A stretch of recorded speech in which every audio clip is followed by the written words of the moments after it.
Di Indonesia, ada satu suara yang lebih ditakuti sekaligus lebih dirindukan daripada mobil pejabat. Suara sirine ambulanmu. Di saat banyak layanan ambulan terbentur aturan deposit dan administrasi, ribuan mobil putih oranye berlogo matahari ini justru tancap gas tanpa bertanya siapa kamu. Ini bukan sekadar transportasi medis. Ini adalah jaringan penyelamat mandiri terbesar di dunia yang bergerak dengan satu bahan bakar keikhlasan umat. Bagaimana mungkin sebuah organisasi bisa menjalankan ribuan armada gratis tanpa bangkrut? Hari ini, kita bedah rahasia logistik Langit Muhammadiyah. Apa itu ambulanmu? Bagi kamu yang belum tahu, ambulanmu adalah layanan mobil ambulans milik Muhammadiyah. Layanan ini ada hampir di setiap daerah di seluruh Indonesia.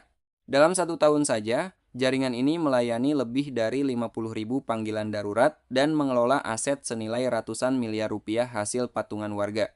Ambulanmu bukan kumpulan mobil liar yang bergerak tanpa arah. Dengan lebih dari 1.000 unit yang tersebar dari ujung Aceh hingga pelosok Papua, Muhammadiyah telah membangun ekosistem kemanusiaan yang melampaui logika korporasi manapun. Kita tidak bicara soal satu atau dua mobil, tapi soal satu komando nasional yang siap siaga 24 jam. Siapa yang bayar bensin miliaran rupiah tiap bulannya? Bagaimana mereka mengelola driver yang mau kerja tanpa gaji tetap? Dan apa yang terjadi ketika sistem ini harus berhadapan dengan maut di tengah bencana? Siapkan diri kamu, kita akan masuk ke jantung peradaban kemanusiaan modern Indonesia. Tapi sebelum itu, seperti biasa, subscribe channel ini biar kamu makin cinta sama Muhammadiyah. Kisah ambulanmu tidak lahir dari laboratorium teknologi atau ruang rapat mewah. Ia lahir dari sebuah kelas kecil di Kauman, Yogyakarta, lebih dari seabad lalu. Saat Kiai Ahmad Dahlan mengajarkan surah Al-Ma'un berulang-ulang sampai santrinya bosan, beliau sebenarnya sedang menanamkan nilai kemanusiaan. Di mata Muhammadiyah, ibadah tidak berhenti di sujud terakhir sholatmu. Ibadah berlanjut saat kamu melihat ada jenazah yang tidak bisa dibawa pulang karena keluarganya tak mampu sewa mobil jenazah. Ambulanmu adalah jawaban atas kemarahan Kiai Dahlan terhadap kemiskinan. Dulu, ambulans adalah simbol kemewahan yang hanya milik orang kaya atau pemerintah. Muhammadiyah mendobrak itu. Mereka mengubah mobil MPV biasa menjadi mobil yang menyelamatkan nyawa. Bagi mereka, memacu ambulans di jalan raya adalah bentuk zikir yang paling nyata. Ini pertanyaan paling sensitif. Katanya gratis, tapi bensin pakai apa? Doa. Nah, disinilah kejeniusan sistem Muhammadiyah. Mereka menggunakan konsep sosial cross subsidi atau subsidi silang yang sangat canggih namun organik. Biaya operasional ambulanmu dikelola oleh Lazismu, tapi rahasia sebenarnya ada pada donatur tak terlihat. Sering terjadi seorang pengusaha kaya menggunakan layanan ini dan memberikan donasi sukarela yang jumlahnya 10 kali lipat dari harga pasar. Uang itulah yang menutupi biaya operasional bagi 10 orang miskin lainnya. Mari kita bicara data. Berdasarkan laporan tahunan Lazismu, per tahun 2023,2024 jumlah armada yang terdata secara resmi mencapai lebih dari 1.100 unit di seluruh Indonesia. Ini bukan sekadar angka di atas kertas. Kita bicara soal biaya bensin, gaji relawan, dan perawatan mesin yang mencapai miliaran rupiah per bulan. Total aset kendaraan ini diperkirakan mencapai 300 miliar hingga 500 miliar, yang semuanya dibeli tanpa utang bank, melainkan lewat skema wakaf dan donasi terikat. Setiap unit ambulans adalah aset komunitas. Warga ranting Muhammadiyah biasanya punya jadwal piket donasi. Senin untuk bensin, Selasa untuk oli. Mereka tidak butuh proposal ke pemerintah untuk sekadar ganti ban. Ini adalah ekonomi kemandirian. Ambulanmu membuktikan bahwa saat umat percaya pada sebuah sistem, uang tidak akan pernah jadi kendala. Kita harus bicara soal orang-orang di balik kemudi. Driver ambulanmu bukanlah supir bayaran yang mengejar target setoran. Banyak dari mereka adalah relawan MDMC. Banyak dari mereka yang memiliki pekerjaan tetap. Mulai dari tukang las, guru honorer, hingga pedagang kaki lima.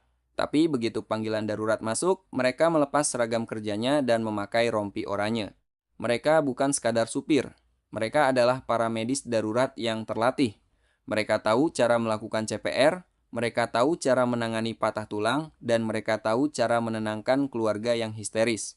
Beban terberat mereka bukan macetnya jalanan Jakarta atau rusaknya jalanan Papua, tapi beban mental ketika harus membawa bayi yang kritis di malam buta.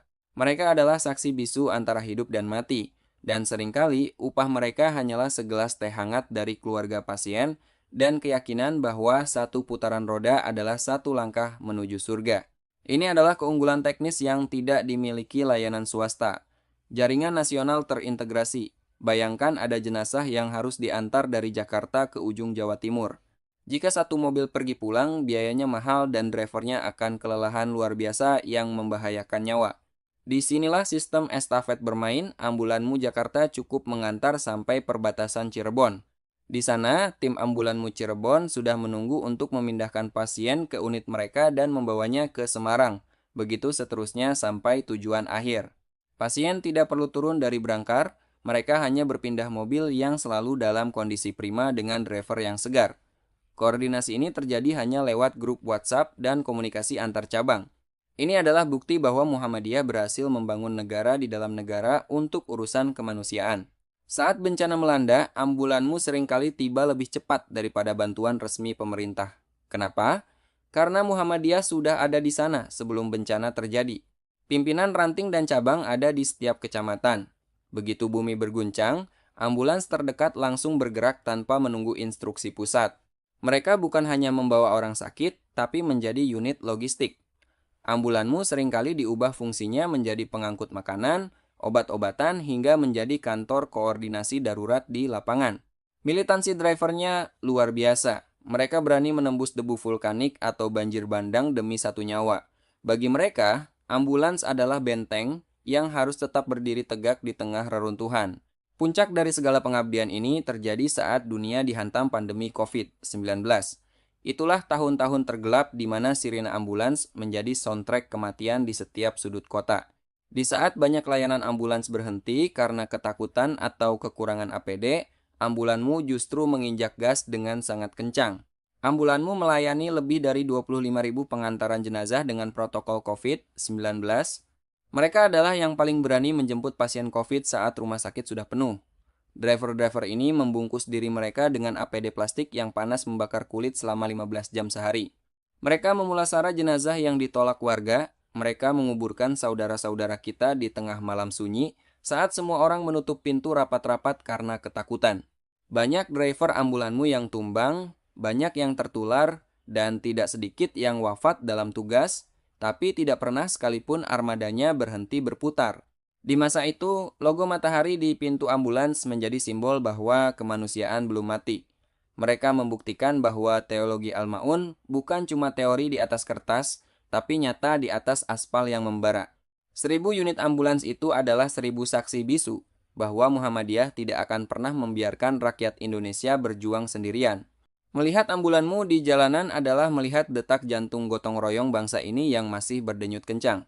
Mereka adalah pengingat bahwa kebaikan yang terorganisir akan selalu mengalahkan kekacauan. Ambulanmu bukan cuma milik Muhammadiyah, tapi sudah menjadi milik rakyat Indonesia. Kalau kamu punya cerita haru, pengalaman unik, atau ingin sekadar memberi semangat untuk para driver relawan ini, silahkan tulis di kolom komentar. Setiap doa dan dukunganmu adalah bahan bakar tambahan bagi mereka. Jangan lupa subscribe dan bagikan video ini agar dunia tahu bahwa Indonesia punya pahlawan-pahlawan aspal yang luar biasa. Sampai jumpa di video berikutnya.